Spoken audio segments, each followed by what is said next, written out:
Hi guys, welcome to my blog. તો આજે આપણે બનાવીશું શાહી પનીર. શાહી એટલે કે કાજુ નાખી એટલે શાહી પનીર, બાકી તો પનીર ટીકા મસાલા જ છે. તો ચલો હું થોડી તૈયારી કરી રાખી છે તે બતાવું. તો એની માટે આપણે આ ત્રણ ટમેટા લીધા છે, રફલી ચોપ કરેલા છે. 4 કે 5 ડુંગળી લીધી છે આટલી નાની સાઇઝની. શાહી પનીર છે એટલે કાજુ લીધા છે.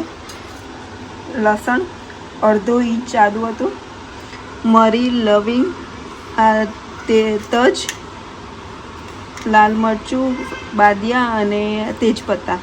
તો આ બધાને આપણે તેલમાં શેકી કાઢીશું. તો સૌથી પહેલાં આપણે પેનમાં તેલ લઈશું. તો તેલ ગરમ થઈ ગયું છે એટલે આપણે એમાં જીરું નાખીશું.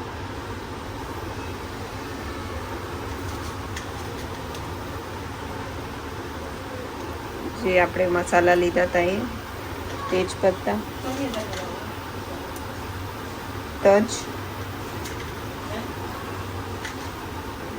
બાદિયા, મરચાં, લસણ અને મરીને લવિંગ જે હતી એ બધું આપણે નાખી દઈશું.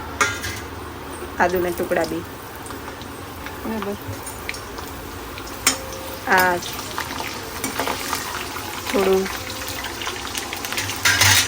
શેકાય એટલે આપણે હવે એમાં ડુંગળી અને ટામેટું બી નાખી દઈએ. તો હવે આપણે એમાં ડુંગળી નાખી દઈશું.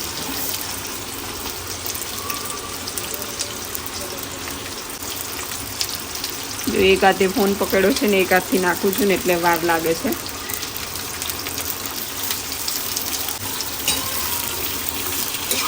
ડુંગળીને થોડું ફેરવી લઈશું. હવે આપણે એમાં ટામેટાં નાખી દઈશું.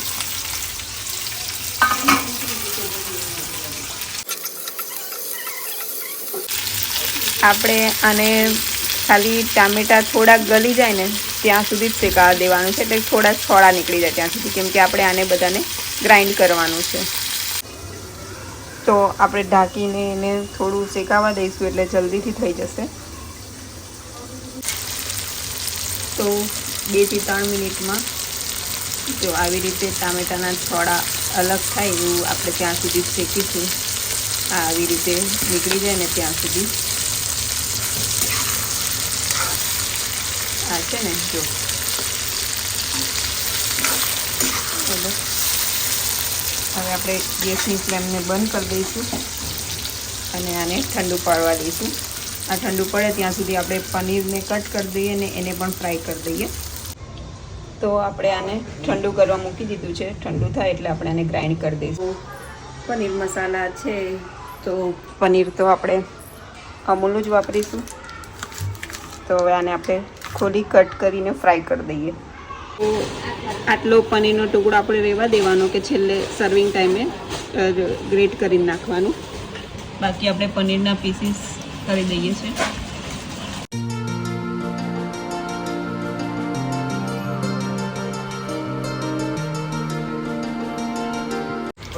તો તેલ ગરમ થઈ ગયું છે તો આપણે થોડા કાજુને આપણે ફ્રાય કરી દઈશું.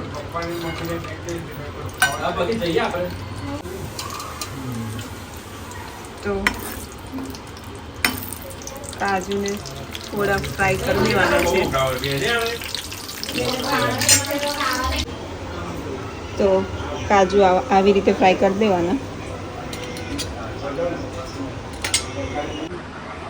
તો હવે આપણે પનીરને ફ્રાય કરી દઈશું. થોડી બધી કાપલી પડી.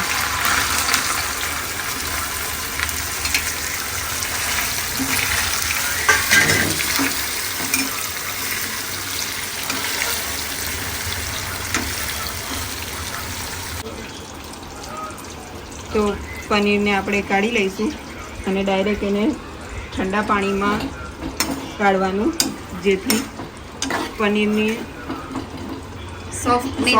સોફ્ટનેસ બરકરાર રહે. અને જો એકદમ પેલું ચૂઈ ના થઈ જાય.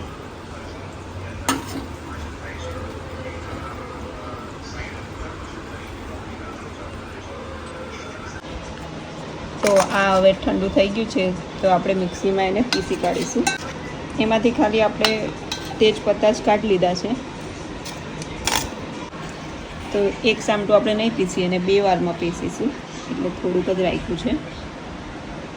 તો અહીંયા આપણું પીસાઈ ગયું છે. હજી સુધી આપણે પાણી નથી નાખ્યું, જો આવું રાખ્યું છે. તો હમણાં આમાં આપણે અડધો ગ્લાસ જેટલું પાણી નાખી દીધું છે. હવે પનીરને મસાલો બનાવવા માટે આપણે અડધી વાડકી જેટલું દૂધ લઈશું ને એમાં આપણે બધા મસાલા ઉમેરીશું. તો આપણે દૂધ મલાઈવાળું જ લેવાનું છે,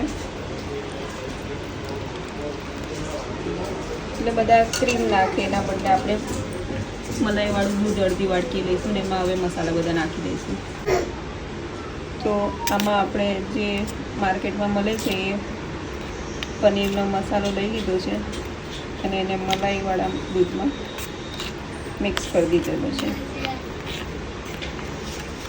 તો તેલ ગરમ થઈ ગયું છે, તો આપણે કેપ્સિકમ નાખીશું. તો આપણે જે ગ્રેવી બનાવી હતી એ નાખી દઈશું.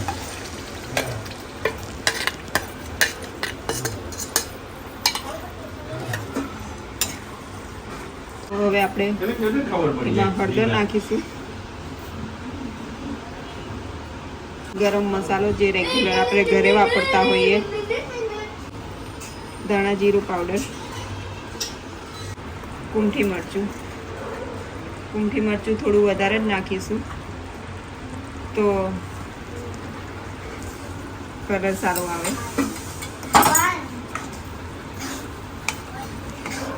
એમાં આપણે જે પેલો બનાવ્યો તો એ મસાલો નાખી દઈશું.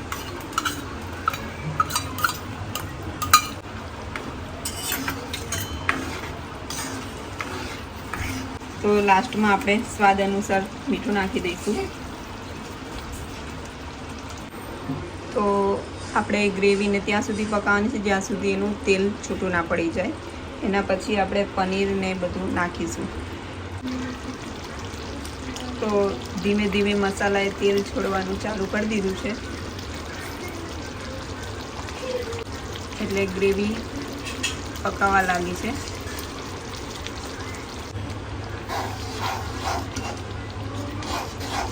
તો એને થોડું ફેરવતું રહેવું પડશે, નહીં તો નીચેથી ચોંટી જશે.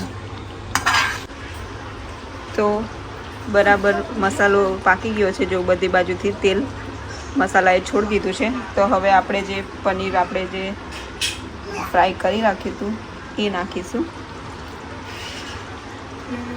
પાણીમાં છે ને એટલે મસ્ત રહ્યું છે, બાકી તો એમને એમ તમે કરશો ને તો એ મજા નહીં આવે.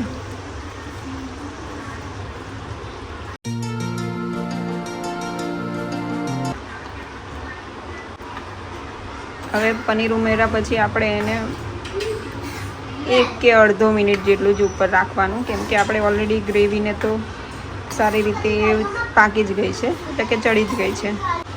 જો સબ્જીનો કલર છે ને રેસ્ટોરન્ટ સ્ટાઇલ. તો આપણે જે કાજુ ફ્રાય કરીને રાખ્યા હતા એ નાખી દઈશું.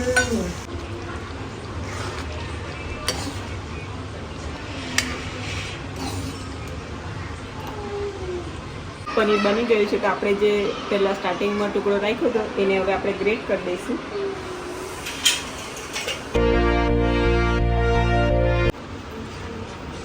આવું કરવાથી આપણે એની ગ્રેવી પણ રીચ થઈ જશે અને ટેસ્ટ બી સારો રહેશે.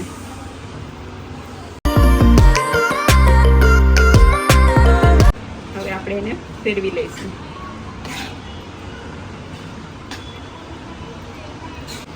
લાસ્ટમાં આપણે દાણા નાખીને સબ્જીને ફિનિશ કરી દઈશું.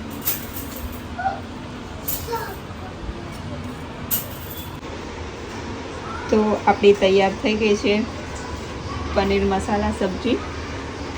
છે ને એકદમ રેસ્ટોરન્ટ સ્ટાઇલ, ટેસ્ટ બી જોરદાર જ છે. પછી ટેસ્ટ કરાવીએ અને રિવ્યૂ લઈએ. તો હવે ઓનેસ્ટ રિવ્યૂ આપશે રિયાન્સ. કેવું બન્યું છે? હવે ભગવતી આપશે રિવ્યૂ.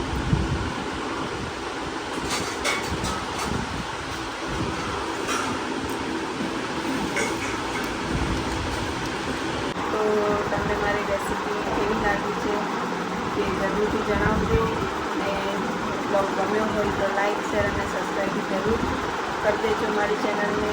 અને પ્લીઝ કીપ સપોર્ટ. ટાટા.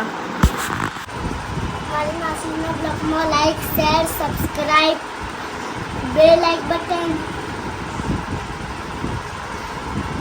શું પણ લાઈક બધું કરી દેજો. રસાઈ કેવું લાગ્યું?